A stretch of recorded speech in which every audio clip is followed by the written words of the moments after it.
for a public company, for example, the CFO is the CFO when it comes to kind of implementing all of these without that governance and trust.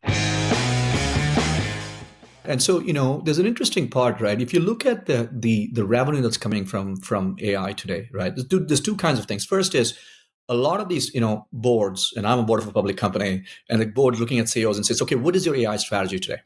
Right. And, obviously the CEO and stuff like, okay, what do we do? There's a CIO. And then the trusted partner for them a lot of times is this SI, both the strategy firms like BCG and McKinsey, as well as the Accentures and the Deloittes. And so there's a lot of that experimentation of these AI projects is happening with these firms at the helm, in addition with the CIO. But really, if you look at the revenue, 90% of it is really, it's POCs.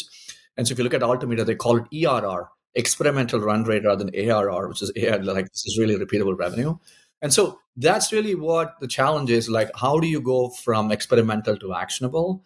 And the governance and the trust and these policies are very important. Otherwise, for a public company, for example, the CFO is the CFO when it comes to kind of implementing all of these without that governance and trust. So that's really where the game is as we look at today.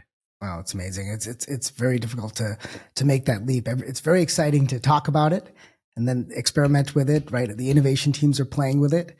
But then you're talking about actually putting it into practice.